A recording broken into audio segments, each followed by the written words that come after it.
Astaghfirullah.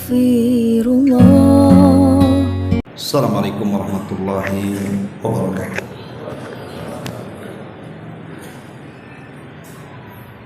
Alhamdulillah wassalatu wassalamu ala Rasulillah wa ala alihi wa sahbihi wa mawalah wa la hawla wa la quwwata illa billahi wa ba'd.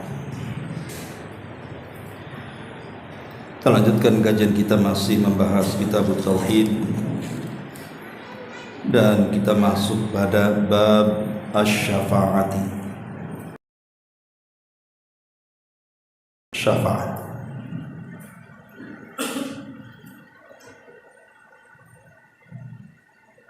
Mu'allif rahimahullahu ta'ala mendasari bab ini dengan beberapa dalil dari Al-Quranul Karim. Di antaranya beliau mengatakan, wa qaulullahi ta'ala wa anzir bihi alladhina yakhafuna an yuhsyaru ila rabbihim laisa lahum min dunihi waliyyun wala syafi'.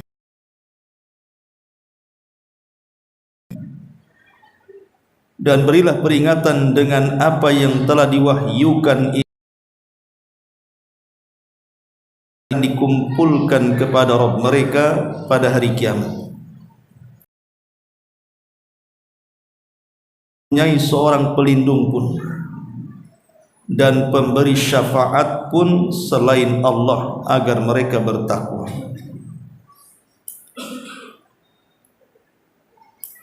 Wa qauluhu man dzal ladzi yashfa'u indahu illa bi'idzni. Katakanlah wahai Muhammad, man dzal ladzi yashfa'u indahu illa bi'idzni. Tidak seorang pun yang dapat memberikan syafaat di sisi Allah tanpa seizinnya. Wa qauluhu qulillah asy-syafa'atu jami'an. Katakanlah wahai Muhammad, hanya milik Allah lah syafaat itu semuanya. Wa qawluhu wa kam min malakin fis samawati la tughni syafa'atuhum syai'an illa min ba'di an ya'dzana Allahu liman yasha'u wa yarda. Dan berapa banyak malaikat yang di langit, syafaat mereka sedikit pun tidak berguna kecuali sesudah Allah izinkan untuk memberikan syafaat bagi sesiapa yang dikehendakinya dan diridhoinya. Wa qauluhu, dan juga firman Allah azza wa jalla, qul id'ul ladzina za'amtum min dunillah la yamlikuna mithqala dzarratin fis samawati wala fil ardh wama lahum fihima min syirkin wama lahu minhu min dhahir wala tanfa'u syafa'atu indahu illa liman adinalah. Katakanlah, panggillah mereka yang kau anggap sebagai Tuhan selain Allah itu. Mereka tidak memiliki kekuasaan seberat zarah pun di langit maupun di bumi. Dan mereka tidak mempunyai satu andil apapun dalam penciptaan langit dan bumi. Dan sama sekali tidak ada di antara mereka yang menjadi pembantu Allah saat menciptakan langit dan bumi. Dan tidak bergunalah syafaat di sisi Allah kecuali bagi orang-orang yang telah diizinkan Allah untuk memberikan syafaat itu. Kemudian waqala Abul Abbas Ibnu Taimiyah rahimahullahu taala, nafallahu amma siwa kullama yata'allaq bihi al-musyrikun fanafa an yakuna li ghairihi mulkun aw qistun minhu aw yakuna aunan lillah walam yabqa illa syafa'ah fabayyana annaha la tanfa illa liman adina lahu rabbu kama qala ta'ala la yashfa'una illa liman irtada fahadhihi syafa'ah allati yadhunnuha al-musyrikun hiya manfiyatun yaumal qiyamah kama nafahal Qur'an. Abul Abbas Ibn Taimiyah rahimahullahu ta'ala mengatakan, Allah telah menyangkal segala hal yang menjadi tumpuan kaum musyrikin selain darinya sendiri, dengan menyatakan bahwa tidak ada seorang pun selainnya yang memiliki kekuasaan atau baginya atau menjadi pembantu Allah. Adapun tentang syafaat, maka telah ditegaskan Allah bahwa syafaat itu tidak berguna kecuali bagi orang-orang yang telah diizinkan untuk memperolehnya, sebagaimana Allah berfirman dalam surah Al-Anbiya, dan mereka tidak dapat memberikan syafaat kecuali kepada orang-orang yang diridhai Allah. Maka syafaat yang diperkirakan oleh orang-orang musyrik itu tidak akan ada pada hari kiamat, sebagaimana yang telah dinafikan oleh Al-Quranul Karim. Wa akhbara an-nabiy sallallahu alaihi wasallam annahu ya'ti fayasjud li rabbih wa yahmadu la yubda bisyafa'ati awalan thumma yuqalu lahu irfa ra'saka wa kul yusma wasal tu'ta washfa tushaffa. Wa qala Abu Hurairah radhiyallahu an man as'adan nas bi syafa'atika ya Rasulullah. Qala man qala la ilaha illallah khalisan min qalbi liman asyraka billah wa haqiqatuhu anna Allah huwa alladhi yatafaddalu ala ahli al-ikhlas fayaghfiru lahum atau fayughfaru lahum biwasitati du'a iman adina lahu an yashfa'a liyukrimahu. Fasyafa'atul lati nafaha al-Qur'an ma kana fiha syirkun walihada athbata syafa'ah biidnihi fi mawadhi'ah wa qad bayyana an-nabiy sallallahu alaihi wasallam annaha la takun illa li ahli tauhid wal ikhlas, intaha kalam. Dan diberitakan oleh Nabi sallallahu alaihi wasallam bahwa beliau pada hari kiamat akan sujud kepada Allah dan akan menghaturkan segala pujian kepada Allah. Beliau tidak langsung memberikan syafaat terlebih dahulu. Setelah itu baru dikatakan kepada beliau, angkatlah kepalamu, katakanlah niscaya kau didengar, mintalah kecuali kau akan diberikan dan dikabulkan, dan berilah syafaat, niscaya syafaatmu akan diterima. Abu Hurairah radhiyallahu anhu bertanya kepada Rasul, siapakah orang yang paling bahagia dengan syafaatmu wahai Rasul? Maka beliau menjawab, orang yang mengucapkan kalimat la ilaha illallah dengan ikhlas dari hatinya. Syafaat yang ditetapkan itu adalah syafaat untuk ahli ikhlas dan tauhid dengan seizin Allah, bukan untuk orang-orang yang menyekutukan Allah dengan yang lainnya. Dan pada hakikatnya bahwa hanya Allah lah yang melimpahkan karunia-Nya kepada orang-orang yang ikhlas tersebut dengan memberikan ampunan kepada mereka dengan sebab doanya orang-orang yang telah diizinkan Allah untuk memperoleh syafaat, untuk memuliakan orang-orang tersebut dan menempatkannya di tempat terpuji. Jadi syafaat yang ditiadakan oleh Al-Quran adalah yang di dalamnya terdapat kemusyrikan. Untuk itu Al-Quran telah menetapkan dalam beberapa ayat bahwa syafaat itu hanya ada dengan izin Allah. Dan Nabi pun sudah menjelaskan bahwa syafaat itu hanya diperuntukkan bagi orang-orang yang bertauhid dan ikhlas karena Allah semata.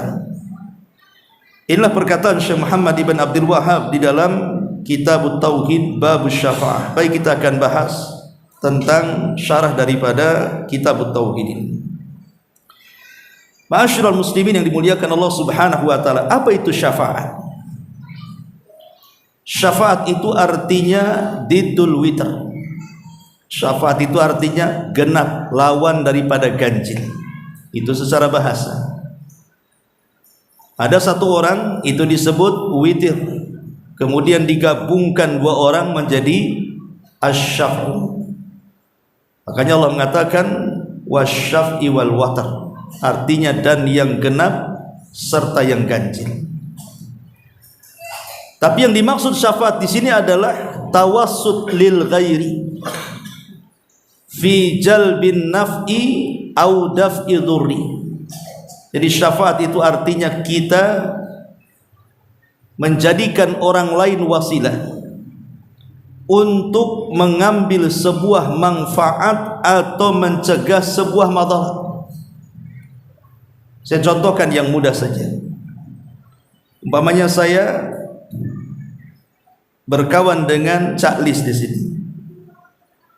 Kemudian antum ingin memasukkan putra putri antum ke ma'had ana. Karena antum takut dengan ana, takut ditolak, maka minta bantuan caklis, bisa enggak masukkan anak ana lewat antum ke Ustaz Abu Humair? Kata caklis bisa. Akhirnya dia yang melobi saya, Ustaz, ada wali murid ingin menyekolahkan anaknya di tempat antum, diterima tidak? Karena caklis ini orang dekat saya, ya sudah terima saja. Lah posisi caklis itulah disebut syafaat. Artinya kita meminta bantuan orang lain untuk dia mengambil manfaat dan juga mencegah madarat dari orang lainnya. Jadi kalau seandainya kita ini meminta kepada Nabi SAW syafaat, agar Nabi SAW meminta kepada Allah kita diselamatkan, berarti kita meminta kepada Rasul syafaat dari Allah Subhanahu wa ta'ala. Tapi apakah boleh kita meminta syafaat kepada Rasul di dunia?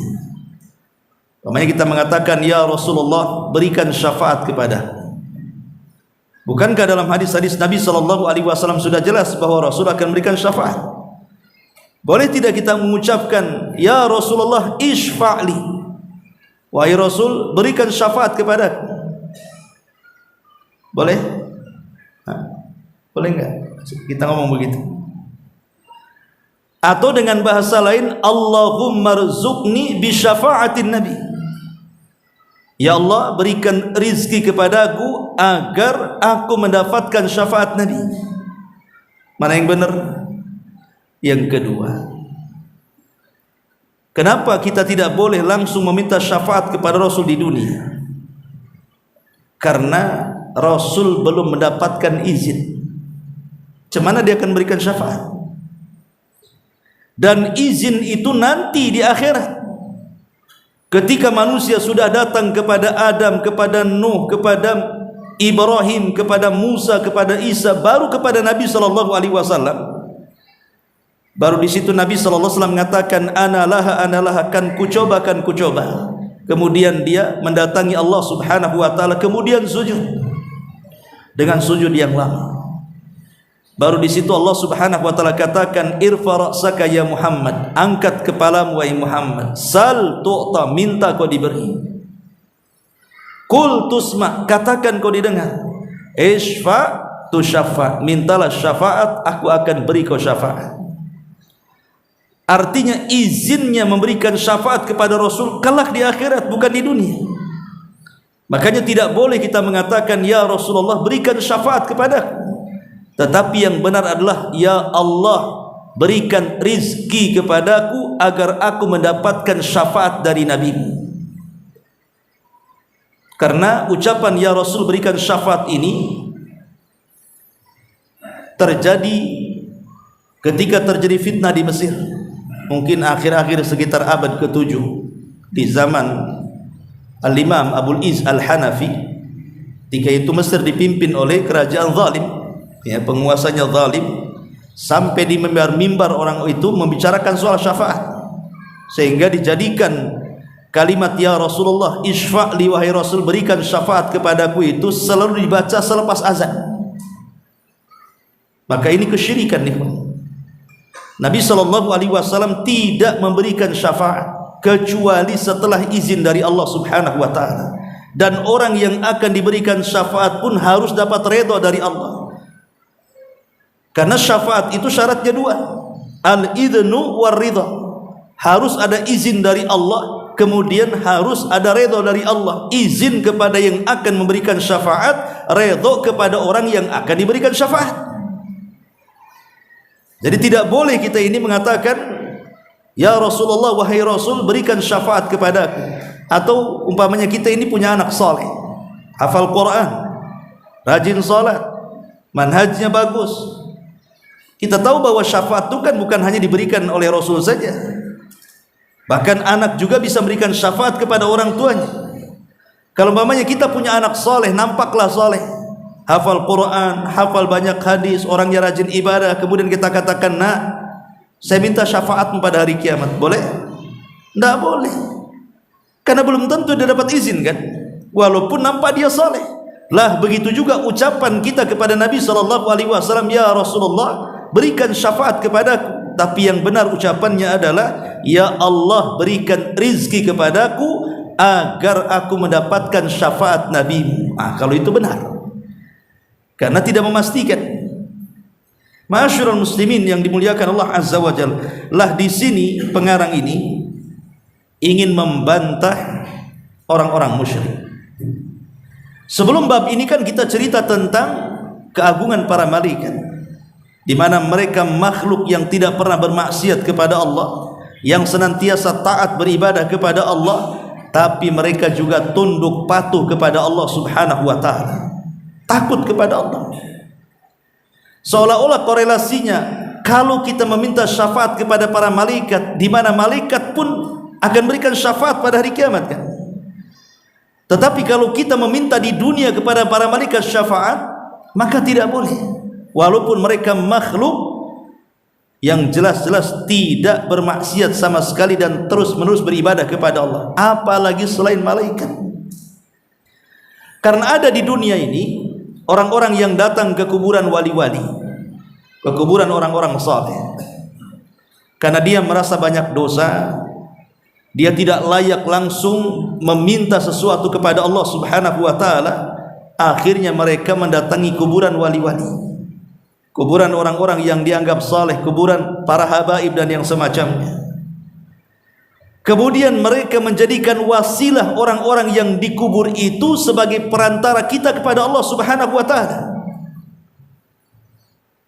Lah yang seperti ini persis seperti yang dilakukan orang-orang musyrik. Apa bedanya dengan orang-orang musyrik? Di zaman Nabi SAW, ketika mereka kemudian menyembah Lata, Uzza, Manat, sebagian mereka tidak mengakui bahwa mereka sedang menyembah patung-patung itu, tapi mereka mengatakan bahwa dengan patung-patung itulah mendekatkan kita kepada Allah Subhanahu wa taala. Ma na'buduhum illa liyuqarribuna ilallahi zulfa. Ma na'buduhum, ini ucapan orang musyrik. Kami tidak menyembah mereka patung-patung itu, kecuali kami ingin mendekatkan kepada Allah sedekat mungkin lewat patung itu. Lalu apa bedanya dengan ucapan orang musyrik dengan apa yang dilakukan orang-orang itu? Maka orang-orang yang datang ke kuburan orang-orang saleh atau orang-orang yang dianggap saleh, kemudian meminta sesuatu lewat mereka kepada Allah Subhanahu wa taala, ini kesyirikan. Namanya syirkul wasilah, namanya kesyirikan dalam bab wasilah, menjadikan mereka mendekatkan diri kepada Allah. Inilah syafaat yang manfi, yang ditiadakan dalam Al-Quran dan Sunnah Nabi Sallallahu Alaihi Wasallam. Baik, kita lihat perkataan mu'alif di sini. Pertama, beliau mengambil dalil dari surah Al-An'am ayat 51. Allah Subhanahu wa taala berfirman, wa anzir bihil ladzina yakhafuna an yuhsyaru ila rabbihim laisa lahum min dunihi min waliyyin wala syafi' la'allahum yattaqun. Dan berilah peringatan dengan Al-Qur'an, maksudnya kepada orang-orang yang takut akan dikumpulkan kepada Rabb mereka. Kapan itu? Pada hari kiamat. Sedang mereka tidak mempunyai seorang pelindung pun dan pemberi syafaat selain daripada Allah Subhanahu wa taala agar mereka bertakwa. Lihat di sini bahasanya, laisa lahum min dunihi waliyyun wala syafi'.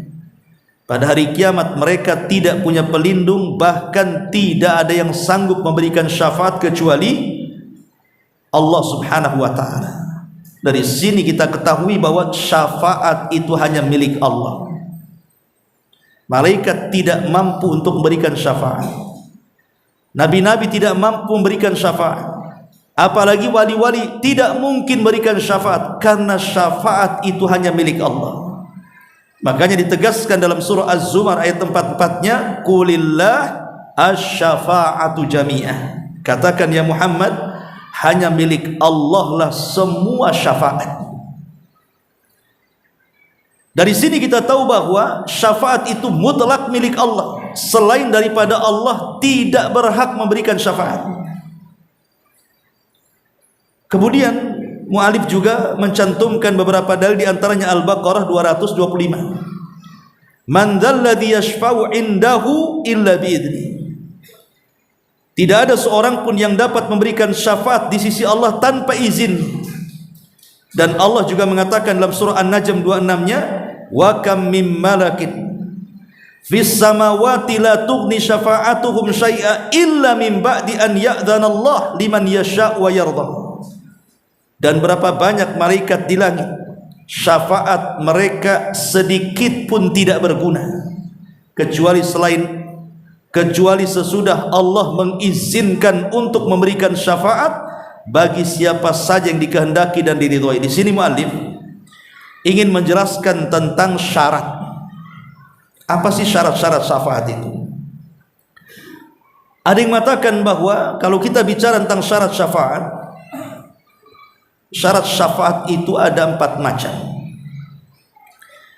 Yang pertama, qudratu asy-syafi. Qudratu syafi, kemampuan orang yang akan memberikan syafaat. Kemampuan orang yang akan memberikan syafaat. Ketika Allah Subhanahu wa taala bicara tentang selain daripada Allah Subhanahu wa taala, apakah mereka sanggup berikan syafaat atau tidak, maka Allah mengatakan dalam surah Yunus ayat 18, wa ya'buduna min dunillah ma la yadurruhum wa la yanfa'uhum wa yaquluna haula'i syufa'auna indallah. Dan mereka menyembah selain daripada Allah yang tidak mendatangkan madarat kepada mereka, bahkan tidak mendatangkan manfaat kepada mereka, dan mereka mengatakan mereka itulah para pemberi syafaat kami di sisi Allah Subhanahu wa taala. Maka Allah jawab, qul atunabbi'unallaha bima la ya'lamu fis samawati wala fil ardi subhanahu wa ta'ala amma yusyrikun. Katakan ya Muhammad kepada mereka, apakah kalian akan menghabarkan tentang Allah dengan apa-apa yang ia tidak tahu? Sesuatu yang ada di langit atau di bumi, maha suci engkau ya Allah terhadap apa yang mereka sekutukan.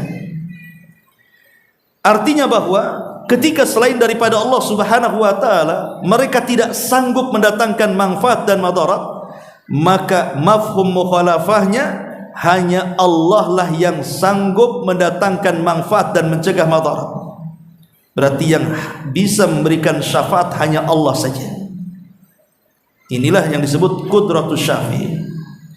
Yang kedua, Islamul masyfu'. Yang akan diberikan syafaat harus orang muslim. Adapun orang kafir, apalagi orang-orang musyrik, mereka tidak akan dapat syafaat. Dan ini berdasarkan surah Ghafir ayat 18. Wa anzirhum yaumal azifati idzil qulubu ladal hanajir kadhimina ma lidzalimina min hamim wala syafi'in yutah. Dan berilah mereka peringatan akan hari yang semakin dekat, maksudnya hari kiamat, yaitu ketika hati menyesak sampai ke kerongkongan karena menahan kesedihan. Tidak ada seorang pun teman setia bagi orang-orang zalim, dan tidak ada baginya seorang penolong atau pemberi syafaat yang diterima pertolongannya. Al-Imam Al-Baihaqi menyebutkan dalam kitab Syu'abul Iman, yang dimaksud zalim dalam ayat di sini adalah al-kafirun, maksudnya orang-orang kafir. Maknanya orang kafir, mereka tidak akan dapat teman setia sampai kiamat dan tidak akan ada yang berikan syafaat kepadanya. Berarti mafhum kebalikannya, yang akan mendapatkan teman setia, yang akan mendapatkan pertolongan syafaat pada hari kiamat, mereka adalah orang-orang yang beriman, orang-orang Islam. Ini yang kedua. Kemudian yang ketiga adalah al-idhnu minallah. Harus dapat izin dari Allah Subhanahu wa taala. Allah mengatakan dalam surah Al-Baqarah 225 tadi, man dzalladzi yashfa'u indahu illa bi'idznih. Tidak ada seorang pun yang dapat memberikan syafaat di sisi Allah tanpa izin dari Allah. Maka syarat yang ketiga, orang yang akan memberikan syafaat harus ada izin dari Allah. Kalau tidak ada izin dari Allah, selamanya dia tidak akan mampu memberikan syafaat. Bahkan malaikat sekalipun, berapa banyak malaikat yang tidak sanggup memberikan syafaat. Kalau malaikat saja tidak sanggup, apalagi selainnya. Dan yang terakhir tentu kepada orang yang akan diberikan syafaat. Itulah disebut syurutus syafa'ah, artinya harus ada kemampuan yang akan memberikan syafaat, dan yang diberikan syafaat dan yang memberikan syafaat harus Islam. Kemudian yang ketiga, harus ada izin dari Allah, dan yang keempat, harus ada redha baik yang memberikan syafaat atau yang akan diberikan syafaat. Itu disebut syurutus syafa'ah, artinya syarat-syarat syafaat. Ma'asyiral muslimin yang dimuliakan Allah Subhanahu wa taala, para ulama mengatakan ada 5 kelompok. Dia tidak akan mendapatkan syafaat selamanya, kecuali kalau Allah Subhanahu wa taala berkehendak. Siapa 5 kelompok ini yang tidak akan dapat syafaat? Yang pertama, at-talabbus bisyirki. Orang yang senantiasa bergelut dengan kesyirikan. Maka orang-orang yang bergelut dengan kesyirikan, seperti orang-orang yang yakin dengan jimat-jimat, tangkal-tangkal, dukun-dukun, datang ke kuburan meminta-minta dan yang semacamnya, kemudian mereka jatuh kepada kesyirikan, maka selamanya orang musyrik tidak akan dapat syafaat. Dan itu berdasarkan firman Allah Subhanahu wa taala, innallaha la yaghfiru an yushraka bihi wa yaghfiru ma duna dzalika liman yasha. Allah tidak akan mengampuni dosa orang yang menyekutukan kepadanya, dan hanya mengampuni dosa selain daripada itu bagi yang dikehendaki. Yang kedua, seorang pemimpin yang zalim. Seorang pemimpin yang zalim, maka mereka tidak akan dapat syafaat. Maksudnya syafaat Nabi SAW, Rasul mengatakan sinfani min ummati lan tanalahuma syafaati. Ada 2 kelompok, kata Rasul,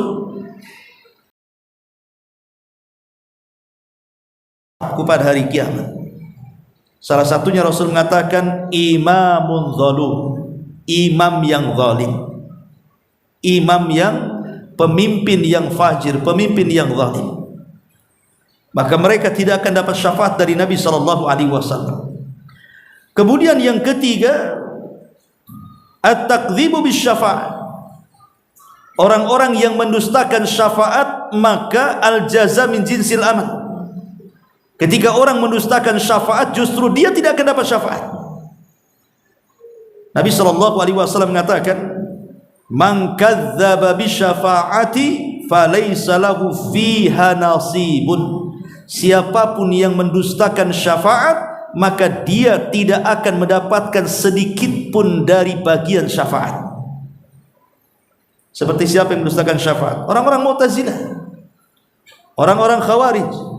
Mereka tidak yakin dengan syafaat, karena bagi mereka orang-orang Mu'tazilah dan orang-orang Khawarij itu para pelaku dosa besar.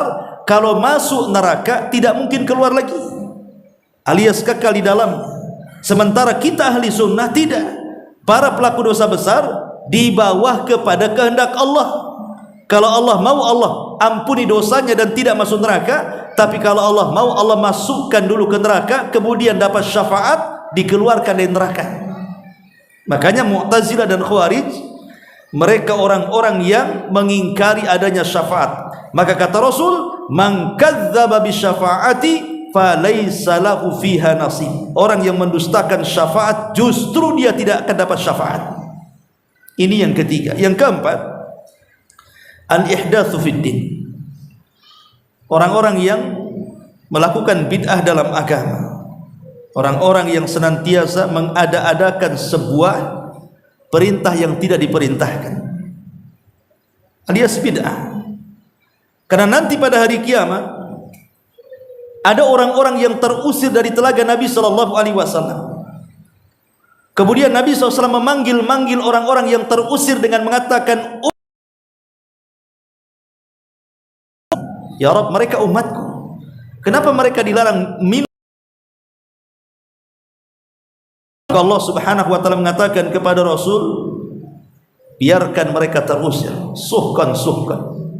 Ya Muhammad, innaka la tadri ma ahdatsu ba'daka innahum ghayyaru wa badal. Wahai Muhammad, kau tidak tahu apa yang terjadi dengan umat sepeninggal. Sebagian besar mereka mengganti-ganti sunnahmu dan beralih di luar petunjukmu. Dari sini orang-orang yang melakukan perbuatan bid'ah dalam agama tidak akan mendapatkan syafaat Nabi.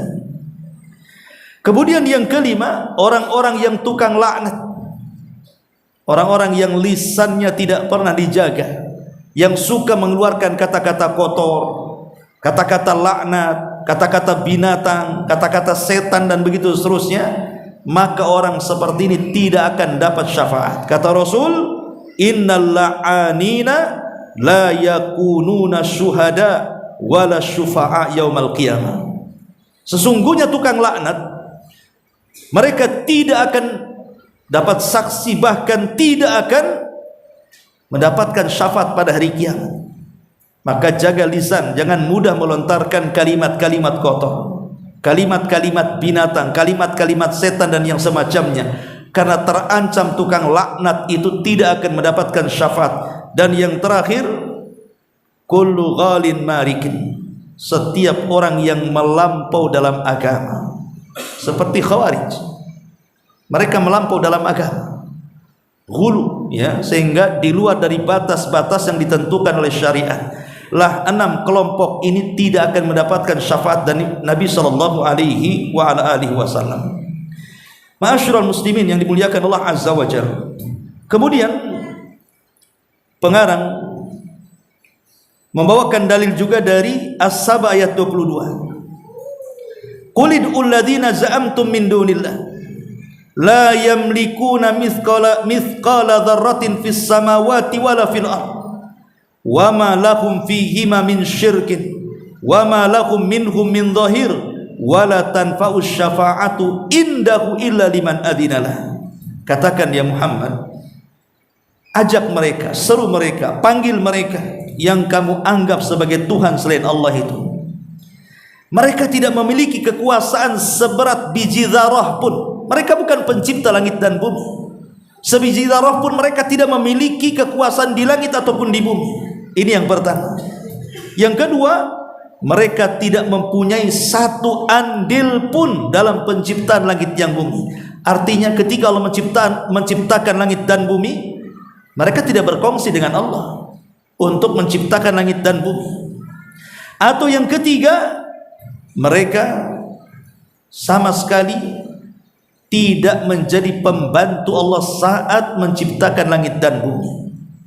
Artinya mereka bukan pembantu Allah, mereka bukan partner Allah ketika menciptakan langit dan bumi. Bahkan mereka tidak punya kekuasaan sedikit pun di langit dan bumi, bahkan sebiji zarah sekalipun.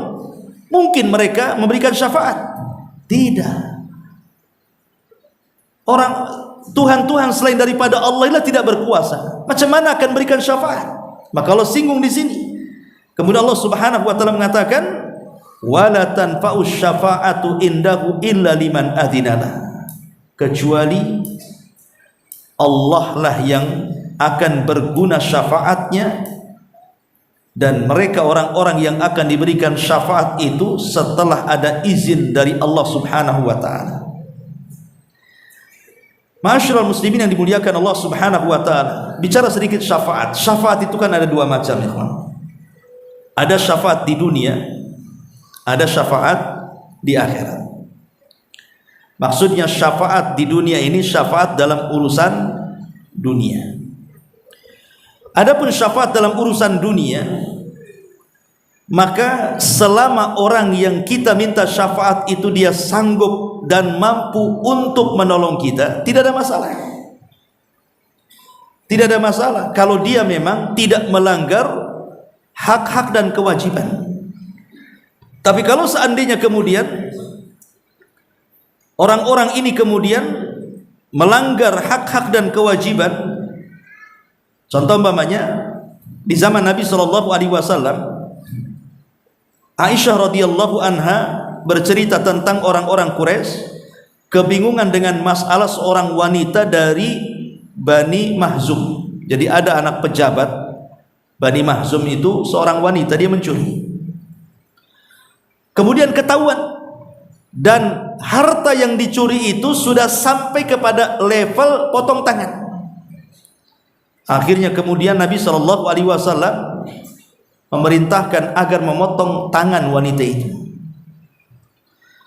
Lah karena dia anak pejabatnya Bani Mahzum, maka kemudian kabilahnya merasa kasihan anak tokoh mereka harus dipotong tangannya. Akhirnya kemudian mereka pun mengadu kepada Usamah ibn Zaid, karena Usamah ibn Zaid itu dekat dengan Nabi, dengan mengatakan, ya Usamah, bantulah kami untuk mengadukan kepada Rasul, bisa enggak Rasul tidak memotong tangan wanita itu, dia anak pejabat kami, kasihan. Jadi mereka meminta kepada Usamah syafaat dari Rasul agar Rasul memaafkan wanita Mahzumi itu. Tapi Nabi SAW tidak mengizinkan. Kalau Rasul mau kan bisa saja. Kenapa?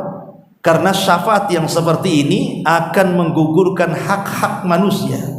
Dia sudah mencuri, potong tanganlah.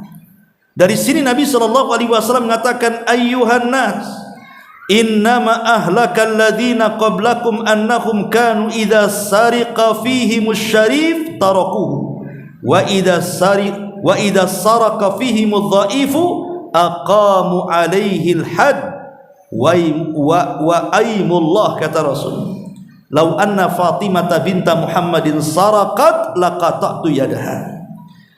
Wahai manusia, hancurnya umat sebelum kalian itu karena idza saraka fihim asy-syarif, kalau orang mulia yang korupsi, pejabat yang korupsi, itu tidak ditegakkan had kepada mereka.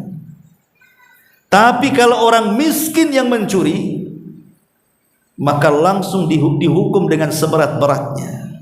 Celaka kalian seandainya Fatimah yang mencuri, aku akan potong tangannya. Artinya bahwa kalau seandainya orang itu meminta syafaat dalam urusan dunia dan orang itu sanggup selama tidak melanggar hak-hak manusia, tidak ada masalah. Tapi kalau sampai melanggar hak-hak manusia, tidak boleh. Nah, ini juga syaratnya. Boleh kita meminta syafaat dalam urusan dunia kalau orang yang memberikan syafaat itu mampu memberikan. Yang kedua, tidak melanggar hak-hak kemanusiaan, seperti yang terjadi di sini. Dan itu kan umum di negeri kita juga gitu. Kalau pejabat korupsi ya di penjara 5 tahun, pulang masih, keluar penjara pun masih kaya kan. Coba kalau orang susah yang mencuri ayam, habis dibakar massa. Nah ini masyarul muslimin yang dimuliakan Allah Azza wa Jalla, boleh meminta syafaat dalam urusan dunia selama mampu dan tidak melanggar hak-hak, kemudian tidak menyandarkan kepada orang yang membantunya. Kita katakan semua datang dari Allah Subhanahu wa ta'ala. Ini kalau syafaat dalam urusan dunia. Tapi kalau syafaat dalam urusan akhirat, maka kita tahu bahwa syafaat di akhirat itu tidak ada yang mampu memberikan syafaat kecuali Allah. Kapan kemudian syafaat itu diizinkan oleh makhluk-makhluk Allah Subhanahu wa ta'ala, seperti para malaikat, para nabi, para syuhada, orang-orang saleh, dan begitu seterusnya, setelah ada syarat-syarat yang tadi saya sebutkan. Harus memenuhi syarat-syarat. Masyarul muslimin yang dimuliakan Allah Subhanahu wa ta'ala. Lah di sini mu'alif rahimahullahu ta'ala juga menukilkan perkataan Syekhul Islam Ibn Taimiyah. Apa kata beliau? Qala Abul Abbas, berkata Abul Abbas kunyah daripada Ibn Taimiyah, nafallahu amma siwahu kullama yata'allaq bihil musyrikun. Allah Subhanahu wa ta'ala di sini menafikan atau menyangkal segala hal yang menjadi tumpuan kaum musyrikin selain dirinya sendiri, dengan menyatakan bahwa tidak ada seorang selain Allah yang memiliki kekuasaan atau baginya atau menjadi pembantu bagi Allah. Fanafa an yakuna li ghairihi mulkun aw qistun minhu aw yakuna aunan lillah walam yabqa illa syafa'ah. Dan tidak ada yang tersisa kecuali syafaat itu datang dari Allah Subhanahu wa taala. Kemudian beliau mengatakan tentang syafaat Nabi sallallahu alaihi wasallam. Jadi syafaat Nabi sallallahu alaihi wasallam terbagi menjadi dua. Ada syafaatul am, syafaat yang umum, ada syafaat yang khusus.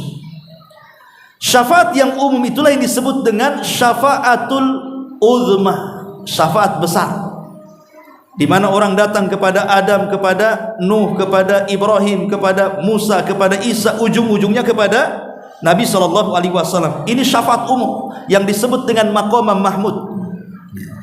Yang kedua ada syafaat khusus juga, di mana Nabi sallallahu alaihi wasallam berikan syafaat kepada pamannya Abu Talib, diringankan azabnya. Ataupun Nabi sallallahu alaihi wasallam memasukkan orang-orang yang diponis masuk surga, tidak bisa masuk surga kecuali pintu surga Nabi yang buka. Orang sudah berjumpa di pintu surga, tidak bisa masuk surga karena yang membuka pintunya Nabi. Maka Nabi membuka pintu surga, baru semua orang masuk surga kan. Ataupun orang-orang yang sudah masuk neraka, akhirnya minta dikeluarkan dari neraka. Ataupun orang-orang yang masuk surga akhirnya diangkat derajatnya di surga. Ataupun orang-orang yang mereka berada di titian siratal mustaqim, maka Rasul mengatakan kepada Allah, Allahumma sallim salim, ya Allah selamatkan, ya Allah selamatkan. Yang tadinya mau masuk ke dalam jahanam tidak jadi. Lah ini semua adalah syafaat dari Nabi sallallahu alaihi wasallam, dan banyak lagi syafaat secara ringkas yang disebutkan mu'alif di sini. Wallahu a'lam bishawab. Subhanallah bihamdika asyhadu an la ilaha illa anta astaghfiruka wa atubu ilaik. Allahu taala alam. Assalamualaikum warahmatullahi wabarakatuh.